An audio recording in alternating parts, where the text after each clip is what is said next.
H P കുട്ടി എഴുത്തുകാരി നമുക്കൊപ്പം ചേരുന്നുണ്ട്. ശ്രീമതി എച്ച് പി കുട്ടി, ആഷ ആച്ചി ജോസഫ് തുറന്നു പറയുന്നത് തൻ്റെ പരാതി നൽകി നീണ്ട ഒരു കാത്തിരിപ്പിന് ശേഷമാണ്. ഇതിനിടയിൽ പരാതി പിൻവലിപ്പിക്കാനുള്ള ശ്രമവും ഉണ്ടായി.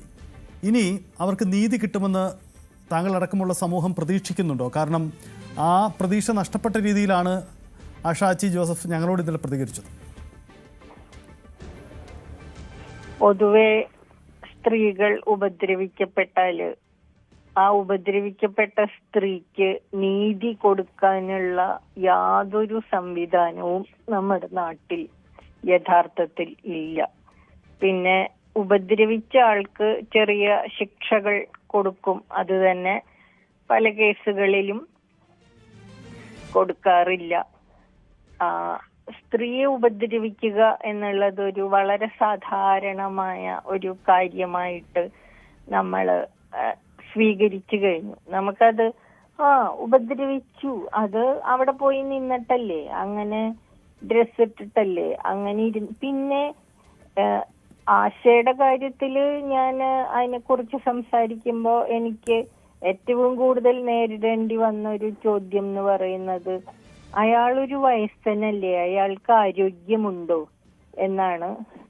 ആശ അയാളെ തള്ളിയിട്ടാ മതിയായിരുന്നില്ലേ എന്നൊക്കെ, അങ്ങനെയൊക്കെ അത്രത്തോളം നിസ്സാരമായിട്ടാണ് ഒരു സ്ത്രീയെ ഉപദ്രവിക്കുന്നതിനെ കുറിച്ച് നമ്മുടെ സമൂഹം കരുതുന്നത്. അപ്പോ അതിന് ഒരു ശിക്ഷ കിട്ടുക എന്ന് മാത്രമേ ഉള്ളൂ, നീതി കിട്ടുക എന്നുള്ള കാര്യം ഇല്ല. കാരണം സ്ത്രീ ഉപദ്രവിക്കപ്പെട്ട ആ നിമിഷത്തിൽ അവൾക്ക് നീതി ഇല്ലാതായി കഴിഞ്ഞു. നമ്മൾ ഒരിക്കലും ചെയ്യാൻ പാടില്ലാത്തൊരു കാര്യമാണ് ഇത്തരത്തിൽ സ്ത്രീകളെ ഉപദ്രവിക്കുക എന്നുള്ളത്. പുരുഷന്മാരെ ഉപദ്രവിക്കുന്നതും ശരിയാണെന്ന് എനിക്ക് അഭിപ്രായമില്ല.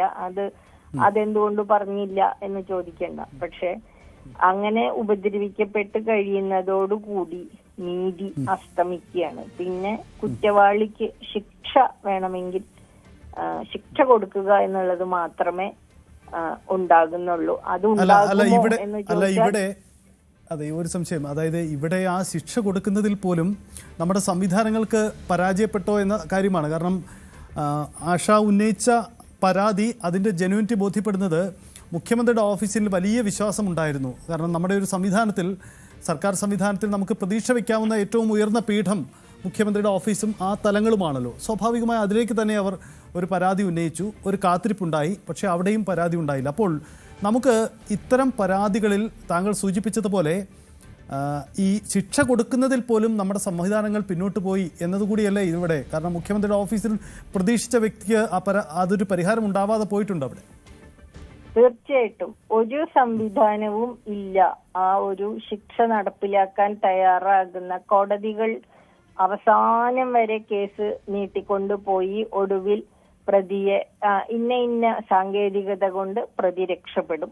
അതുപോലെ രാഷ്ട്രീയമായിട്ടാണെങ്കിലും എവിടെയെങ്കിലും ഉണ്ടോ ഒരു സ്ത്രീ ഉപദ്രവിക്കപ്പെട്ടതിന് നേരെ രാഷ്ട്രീയ പാർട്ടികൾ ഒരുമിച്ച് നിന്ന് ആ സ്ത്രീക്ക് നീതി വേണം എന്ന് പറയുന്ന, ആ സ്ത്രീയെ ഉപദ്രവിച്ച ആൾക്ക് ശിക്ഷ കൊടുക്കണം എന്ന് പറയുന്ന ഒരു സമരം നമ്മുടെ നാട്ടിൽ ഉണ്ടാകുമോ? ഉണ്ടാകുകയില്ല. അപ്പൊ രാഷ്ട്രീയമായിട്ടും നമുക്ക് ഈ പറഞ്ഞ പോലെ പ്രതിക്ക് ശിക്ഷ കിട്ടുകയില്ല, കോടതിയിൽ നിന്നും പ്രതിക്ക് ശിക്ഷ കിട്ടുകയില്ല.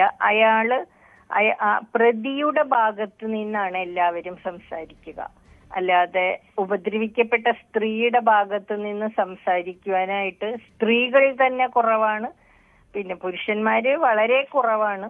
നമ്മുടെ എല്ലാ സംവിധാനങ്ങളും ആ ഉപദ്രവിക്കപ്പെട്ട സ്ത്രീക്ക് എതിരെ നിരന്നു നിൽക്കുന്നതാണ് ഞാൻ എന്റെ ജീവിതം മുതൽ കണ്ടിട്ടുള്ളത്. എന്തായാലും നമുക്ക് ചൂണ്ടിക്കാണിക്കാനാവുന്നത് ഇത്തരം പരാതി താങ്കളുടെ ഭാഷയിൽ താങ്കൾ സൂചിപ്പിച്ചതുപോലെ തന്നെ ആക്രമിക്കപ്പെടുമ്പോൾ തന്നെ അവർ അക്രമത്തിനിരയായി കഴിഞ്ഞു. ഇനി അവശേഷിക്കുന്ന ഒരു കാര്യം ആ വ്യക്തിയെ ശിക്ഷിക്കുക എന്നതാണ്. പക്ഷേ അതിന് നമ്മുടെ സംവിധാനങ്ങളുടെ മനസ്സ് വയ്ക്കണം. ആ മനസ്സ് ഇവിടെ ഉണ്ടായില്ല എന്നതാണ് ചൂണ്ടിക്കാട്ടാൻ കഴിയുന്നത്. എന്തായാലും വളരെ നന്ദി ഞങ്ങളോട് പ്രതികരിച്ചതിന്. ആഷ ആച്ചി ജോസഫ് തുറന്നു പറഞ്ഞത് ഇന്നലെ MG രേണുകയോടാണ്. എന്തായാലും അവർ തുറന്നു പറയുമ്പോൾ ഒരു പ്രധാനപ്പെട്ട കാര്യം കൂടി പറയുന്നുണ്ട്. തന്നെ പരാതി നൽകാതെ പിൻവലിക്കപ്പെടാനുണ്ടായ സമ്മർദ്ദം അതാര് എന്ന ചോദ്യം സ്വാഭാവികമായി ഉയരുകയാണ്. ഒടുവിൽ ഈ തുറന്നു പറച്ചിലുകൾ വീണ്ടും നീതി നൽകാനുള്ള ഇടപെടൽ ഉണ്ടാവാൻ കഴിയട്ടെ എന്ന ഒരു കാര്യം കൂടി നമുക്ക് പ്രതീക്ഷിക്കാം. അത്തരം ഇടപെടൽ ഈ തുറന്നു പറച്ചിൽ ഇടവച്ചേക്കട്ടെ, അങ്ങനെ കരുതാം. കൂടുതൽ വാർത്തകൾക്ക് news 18 Keralam YouTube channel subscribe ചെയ്യുക.